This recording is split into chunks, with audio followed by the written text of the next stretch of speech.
Welcome to I'd like to call it the best show on the internet. Football Insiders, Jason Andera, Midco Sports, Michael McCleary, Argus, Leader Sports, and I don't know, is it the best show on the internet? The best I like it. I mean, we polled The Office, and they all said that it was. So, we're going with it. We're going with it. Here to talk more high school football in South Dakota. And last week we had a little separation. We had a little bit of a disappointing 1-versus-1 game. We had some really playoff jockeying and positioning going on. Now that we're just a week away for the small schools and 2 weeks away for the big schools from playoff action. And today we're going to survey, maybe a little overview of South Dakota high school football as we get down to the nitty-gritty, including a huge 1-versus-2 game in 11 AA, which we'll get to in just a minute. But we'll start in 11 AAA, where rankings are really irrelevant at this point. It's more about standings. And last week, Lincoln and Brandon Valley were both at that precipice right around that 4 or 5 spot where they could earn a home field advantage in the first round, and Lincoln got the win in a back-and-forth game against Brandon Valley. Reactions from that game? Yeah, really, really close one. Obviously, these teams have sort of been coming at the season from different angles, where Lincoln had that really fast start. Brandon Valley has sort of been surging recently. Obviously, take that loss to Pierre the week before, which you want to respond from. And Lincoln is doing what I think we expected them to do at the beginning of the year. They're finding ways to win games, with their defense and, obviously their offensive weapons. So, I think that was a big win for them. And, for Brandon Valley, I mean, they're sort of where they were before. They're trying to figure some things out, and they're still in a position where in the playoffs they could do that. Yeah, Brandon Valley dealing with a few injuries. Nate Andreessen last week separated the shoulder, didn't play last Friday, and then their defensive backfield, they're starting a couple sophomores, which are good sophomores, but they're still trying to work them into the system with some injuries that they're dealing with. And everybody's dealing with injuries now. Lincoln was dealing with injuries at the receiving corps. They got a couple players back. Trenton Peterson, Isaac Jurowski came back. Both had touchdowns in that game against Brandon Valley. So Lincoln, a big win for them against a good Brandon Valley team. And Brandon Valley, now 2 losses in a row and trying to find a way to resuscitate their hopes. And this week they have Jefferson. Probably not the recipe to get back on track. No. Yeah, Jefferson has made bad seasons out of a lot of teams this year. So that's tough. And in AAA, you sort of expect to run into a stretch like this, especially when you're a team like Brandon Valley that's sort of right in the middle there. When you run against a really tough group of opponents in a row, it's hard to get back on track. But luckily they're still in a position where they're gonna be in the playoffs. Now it's just sort of about seeds. So you just kind of have to try to come out of these games with as much progress as you possibly can. And two losses in a row, you're just looking for progress. So right. That's what I think they're looking for this week. Interesting note, Jefferson, just their second year in varsity football of being a school, there's 2 teams they haven't beaten yet in AAA. One of them being Brandon Valley, went 0-2 last year against Brandon Valley, and the other being Roosevelt. They have lost to Roosevelt during the regular season last year, and they've got Roosevelt coming up next week, so they'll have a chance 2 weeks in a row to avenge those losses. And I will say, somebody has to beat Jefferson eventually, maybe, right? If they're going to take 1 loss during the regular season, unless they go undefeated, just like Harrisburg did last year. We were saying the same thing with Harrisburg. If there's anybody to beat Jefferson, if there's anybody to beat Harrisburg from last year, I mean, it could be the teams that have beaten them before, know the formula, that type of stuff. You never know. I mean, they've got some motivation, let's say, for these last 2 weeks to finish out strong. And Jefferson put up another huge shutout last week. Their defense continues to just be the backbone of this team. I really think offensively, we always talk about these guys. Nelson Wright came back. His first full game for Jefferson, had an outstanding week with 173 yards and 3 touchdowns against Stevens, and they look like they're back on track. So the big game this week, Jefferson at Brandon Valley. That one's an 8 p.m. start, a little later than usual. Some other games in 11 AAA to talk about. It's actually Harrisburg taking on Brookings, a team in 11 AA. Harrisburg, they've hit a nice part of their schedule, and 6 in a row now for Harrisburg? Yeah, and when you're on a 6-game winning streak to go up against a AA opponent. Obviously, AA, as we're about to talk about, they've showed that they're up there with the AAA teams somewhat. But I think Harrisburg is really in. They found something, and they don't even have their full team back. Obviously Right. we've mentioned Gavin Ross being out. He's getting close. What's the year? He's coming back soon, and when they get maybe their best offensive playmaker back. Obviously Titan Tryon has really emerged for them, but he's probably their best offensive playmaker if he comes back fully healthy. So that's a scary formula for Harrisburg. Obviously they're the defending champions, and nobody's beaten them the last 6 weeks, and they may not beat them until the playoffs either. Well, they do have O'Gorman next week, and that'll be a huge game for seeding position in 11 AAA standings as we come down to the nitty-gritty here. Washington plays Lincoln. This is going to be fun. Recent history. Last year they played twice, of course, once in the regular season, once in the playoffs. The season before that they played in the playoffs, and they actually played 2 regular season games because of the COVID year. So 2 teams very familiar with each other. Washington took a loss last week, but had Elijah Tenaya come back. He ran very strong for them. Their defense looked really good. They just had a bunch of breaks that didn't go their way. They would love nothing more than to find a way to beat Lincoln and get back into this race as the weeks run out here. So I'm looking forward to that one. And then Stevens takes on Roosevelt. That's a Saturday game. That'll be an interesting one as well. Roosevelt now 2 wins in a row. Yeah, I know the competition hasn't been as tough, but that was a big win for them against Yankton last week, and 2 weeks in a row that they've really featured Jackson Gravengood. Yeah, and it's interesting how they've used him. I've wrote about this a little bit. He was nominated for our Player of the Week this week. He's obviously started the year as sort of like a H-back / slot receiver type guy, like a guy that you just want to get the ball to as any way that you can, and for them to get him in the backfield and hand it off to him as many times, they're finding more creative ways to get him involved. And I'm really intrigued by, obviously him as a skill set, but just how they've been using him and just trying to get the ball in his hands. All season long, it's been a young offensive line for Roosevelt, and I think they've really found out some ways to get the ball out in space quickly and not have to use, those big guys up front to get those yards when they have to, and Gravengood has done a great job at that. So big win for Roosevelt against Yankton last week. They get Stevens this week. Those 2 teams are essentially tied for that 7th, 8th spot.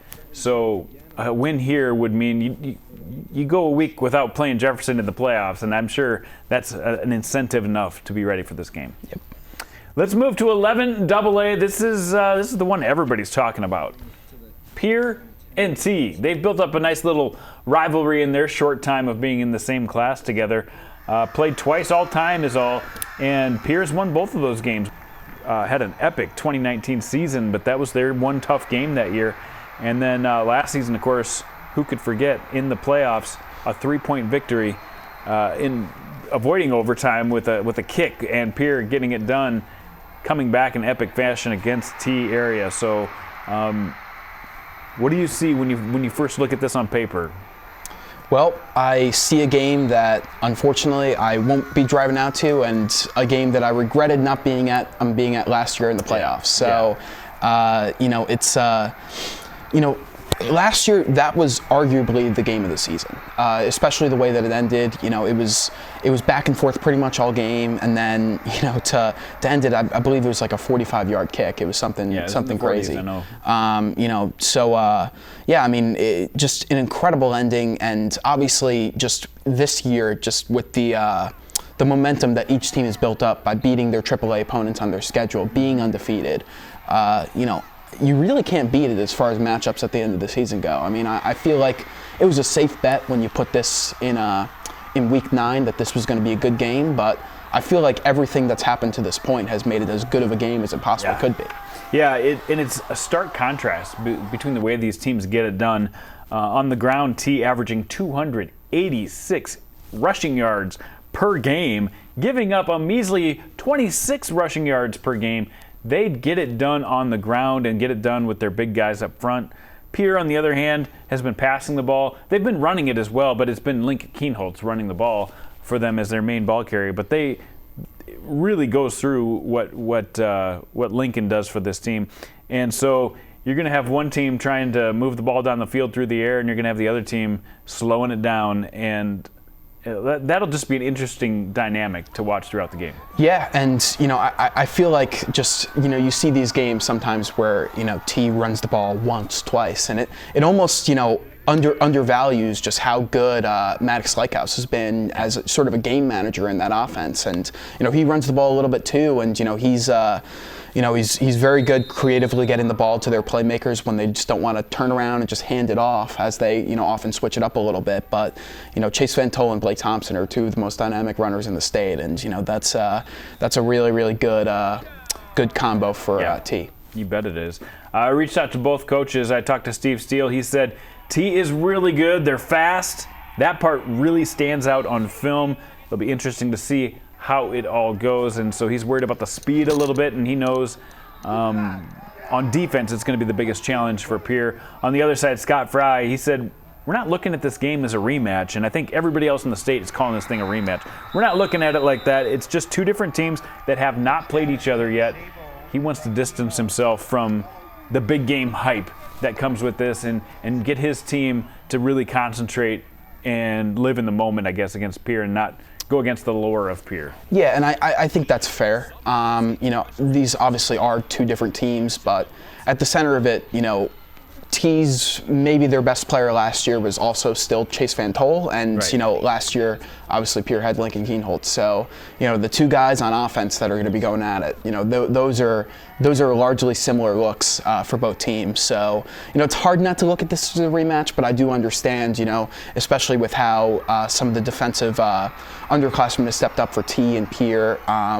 You expect it to be a little bit of a different feel, but it's still going to have that same great Pierre T intrigue. I totally agree with that. Injury-wise, last week Jack Merkwan didn't play for Pierre. Steve Steele tells me he's on target to play this week, so that's good news. For T area, they've had a couple of linemen banged up over the last couple of weeks. They've been able to get through that pretty easily in the last couple of weeks, still running the ball very well, so he doesn't expect that to be a huge hurdle for them. So we've got a couple healthy teams playing late season, probably on target to maybe see each other again in the playoffs. How much does this game really mean, a regular season game for these two teams? I don't know. I mean, it's hard to say. Yeah, I mean, it's not gonna we're not gonna overreact to whoever loses. Right. We're still, whether it's a lopsided win or lopsided, whatever it is. I mean, I don't think there's a scenario where we push the team that loses this matchup below any of the other teams in the class. No, I think they're still firmly above everybody. But seeding-wise, it doesn't really matter either, because I see Yankton, Aberdeen, Brookings kind of all in the same category. Yeah. So it's not like I'd prefer to play this team over that team. Right, and they're still, I think seeding-wise, I haven't really looked at it, but I'm just guessing based on the rankings and just how they've gone throughout their year. It's Aberdeen and Yankton right there. Well, also, you would think that they're both going to be on opposite sides of the bracket anyway. Yeah, so exactly. They're not going to play each other before the championship. Right. So I don't really know if, from a season perspective, this matters, but from sort of a first look type thing. We saw it with Brandon Valley and Harrisburg sort of at the end of the year last year in AAA. They got a chance to, I think it was the last game of the season, see each other, and then they played each other in the championship again. So, Harrisburg won both of those games pretty handily, but, you would think that first look that Harrisburg got and that first look that Brandon Valley got could really set the tone for whatever happens in the playoffs, where, what they're trying to do to try to beat the best team in the class. Yeah. I'll tell you one thing, the players will be up for this game. I guarantee that.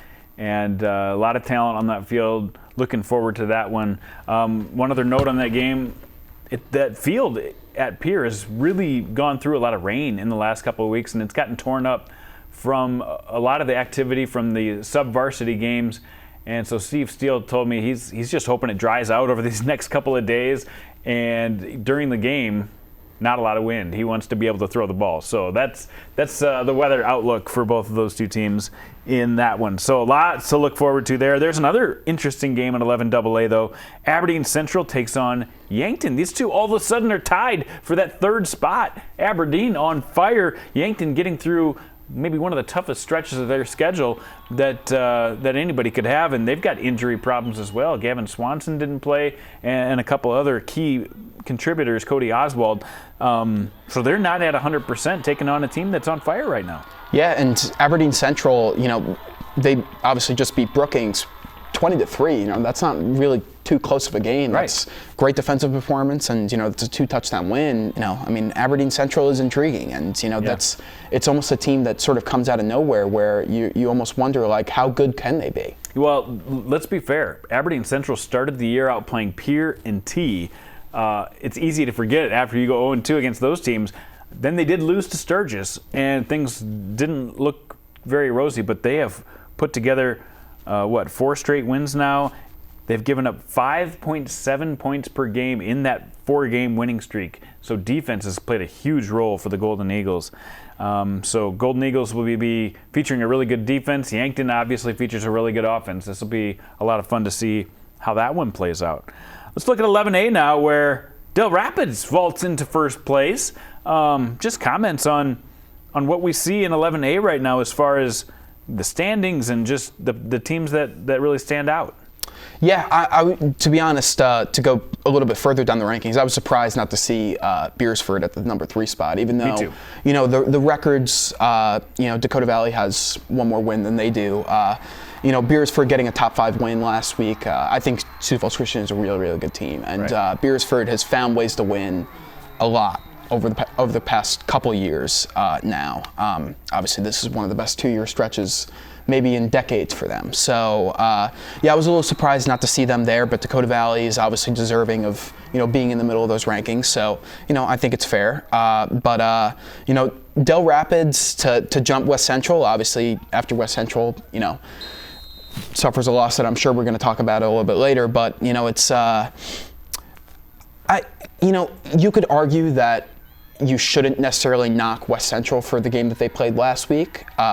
But also at the same time, Del Rapids has sort of just been riding in that second spot all season long, just because West Central just wasn't losing. And, Right. it's almost fair that they each get a taste of the number 1 spot throughout the year. So, all things will even out towards the end of the year. Obviously, they don't play each other in the regular season, but sort of a similar thing with the Pierre T thing. It doesn't really affect seeding that much, so it's not really something to worry about. I think if West Central would have played a little closer with Winter, I might have given West Central the nod. And 5 people did vote West Central as the team to beat in 11A. So, yeah, rankings that don't mean that much at this point, but it'll be interesting. One of the interesting games I do want to talk about is Dakota Valley against Beersford. You mentioned it.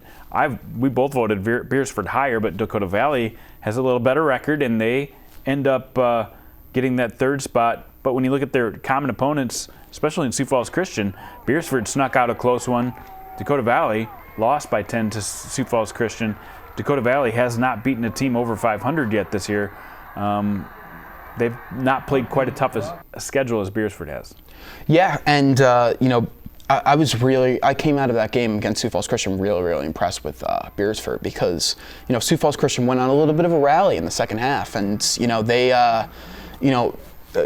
Sioux Falls Christian head coach Jared Smith would tell you that they were a bad penalty call on a 2-point conversion away from tying that game. They're right there, yeah. And I actually didn't quite see the play, but the way he was explaining it sort of made sense to me in the way that the route was formed. But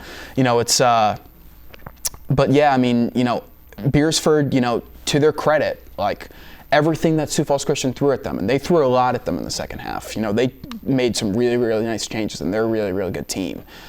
Beersford was able to come out on top, and they were able to, counter them with, by clamping down on the defensive end after they hit the rally. After Sioux Falls Christian went up, they put together a touchdown drive. Everything was about responding for Beersford, and that's what good teams do. Good teams find a way to sneak out the close ones against really, really good opponents. So, I'm really impressed with Beersford. I haven't really seen a lot of Dakota Valley this year, but like you said, with the uncommon opponents and the schedule, it's something where I just put them a notch above. But I'm really excited for this matchup, and Dakota Valley could prove me wrong. Yeah, that one will be in Beersford, so looking forward to that one. A couple other notes on 11A. St. Thomas More travels across the state to take on Del Rapids. Del Rapids has been mowing people down. They've been running the football with authority. Mason Stubbe has really accepted that role as the workhorse back for Del Rapids, and St. Thomas More a little banged up right now, so I don't think this will be a challenge for Del Rapids, but you never know. Another one in 11A, I just had to mention, Custer was scheduled to take on Canton. That game is not going to be played. Custer's forfeiting because of illness and injury. They have small numbers, not able to play that game against Canton, so Canton gets a week off. 11B, let's talk about Winter. And we probably talk about Winter more than any team in 11B, but probably not enough. They are putting an epic season together, Michael. Yeah, it's almost not fair for the other, 3 undefeated teams in 11B. It's just, Winter is just that much better, and I was shocked. I was too. I shouldn't be, because they dominate at home all the time, but they controlled that game against West Central. Yeah, I mean, it's I think I actually phrased it that way, where it shouldn't be shocking, where like we see them do this every single week, but we expect, West Central, number 1 in 11A, like a class above them, that's got to mean something. Yeah. But it doesn't. Winter Winter is just a grind out better team than every opponent that they face. I mean, we don't get to see really anything too crazy as far as 2 classes above, or even Winter up against a AAA team. But I wouldn't doubt that Winter can compete with pretty much anybody in the state. Just the way they play that game, the way they block up front, the way they tackle. You're right. They would be in a game with any 11 high school players that you line up against them. Yeah. I agree with that. So they stay at number 1. You mentioned it. There's 3 other teams undefeated. In the standings, it's actually Roncalli that's number 2. But in the rankings, Elk Point Jefferson has just looked dominant this year, and they come in at number 2. But the number 3 team, Mount Vernon Plankinton, is the next test for Winter. This is the 3rd week in a row Winter goes into the game playing against an undefeated team. Last year, it was a fairly good game, 28-8. I mean, that was about the best test Winter had all year last year against MVP. And Reed Russ is hoping to rally something against these Winter Warriors this week. What do you think about that big game? Yeah, I mean, it sort of reminds me of how we were sort of looking ahead at the Bridgewater Emory Ethan game before the West Central matchup for Winter, and obviously Winter was able to get past that one pretty easily. And we thought that this last three games of the schedule was going to be a really tough test for them, but so far they've outscored opponents by 70 points combined. So I think it's a really, really tough test for Mount Vernon Plankinton. For the sake of 11B intrigue, I hope they keep it close. Maybe they could shock people here, but I think Winter is whenever they head into a football game, you expect them to come out as, I mean, I was stopping myself from coming out as the winner. Yeah, you got it though. That's a good pun, by the way. But Winter on the road, still a very good team, but MVP has the home field advantage. They played a couple of common opponents very similarly this year in Tri-Valley and Wagner with similar scores. Who knows? I mean, who knows?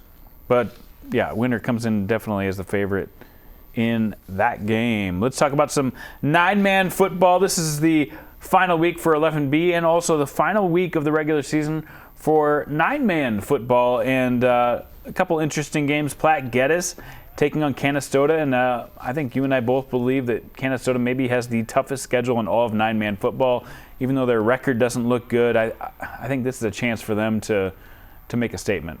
Yeah, I mean, I actually forget how I ranked them last week, but I think got up them in the until top 5, yeah. I think up until last week I had them in the top 5, and I believe I ranked them in the top 5 again this week. I've just sort of let them hold on to that 5 spot. We must talk too much because I think we rank the exact same way every week. But because it's really not it really like should be though. And they their record is just so far removed from what Alcester Hudson is at number 5. Obviously, do they have a winning record right now or? No, Canastota has 3 wins, 4 losses, but those losses came to Howard, Viber Curley in a close one, Elkton Lake Benton, who's still undefeated, and Hanson, who obviously is a very strong, and those were fairly close games. So, I mean, I think you could put Canastota right in the mix with the ranked teams: Howard, Elkton Lake Benton, and Hanson. Yeah, and I think looking at their schedule,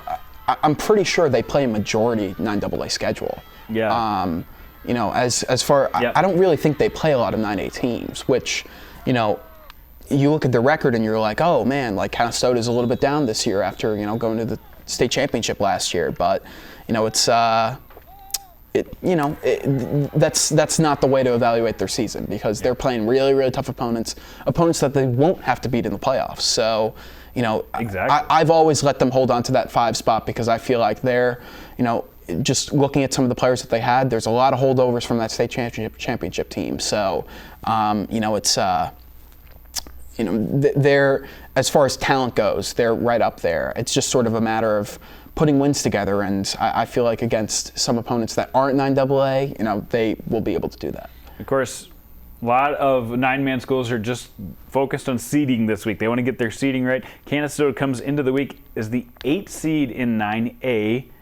So, of course, that would mean they would get a game against the 9 seed in the first round and a potential matchup with, it looks like Warner right now, right away as we get into the quarterfinals. So Canastota would love to get a win and maybe bump that seed up a little bit and not have to play such a tough schedule in the playoffs, but we'll see how that plays out.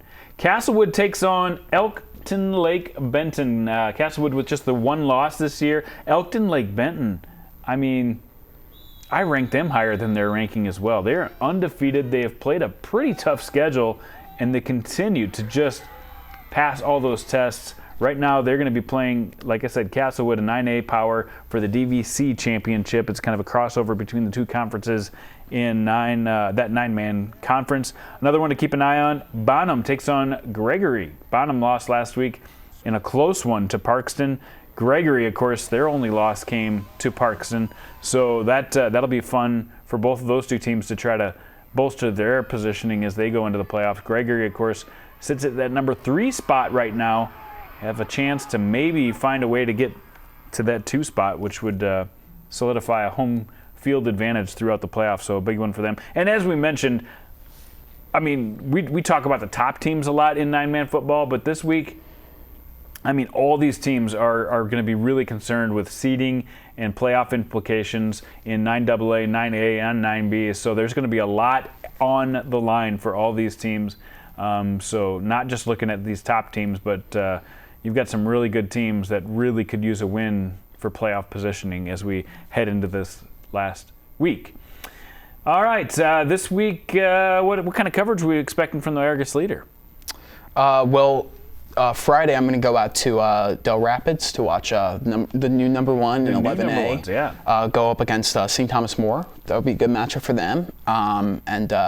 We'll see how Del Rapids handles being at the top spot now. Yep, that'll be an interesting one. And, of course, we have Varsity Sports Live. No live game this week on Midco Sports, but we'll have you covered on the highlight show coming up at 10:30 Central. A lot to talk about this week. I appreciate everybody who tunes in every week to check us out. Let us know if you have any comments, questions, or ideas for the show, and we'd be happy to chat with you about that. Until next week, I'm Jason Andera. This is Michael McCleary for Football Insiders.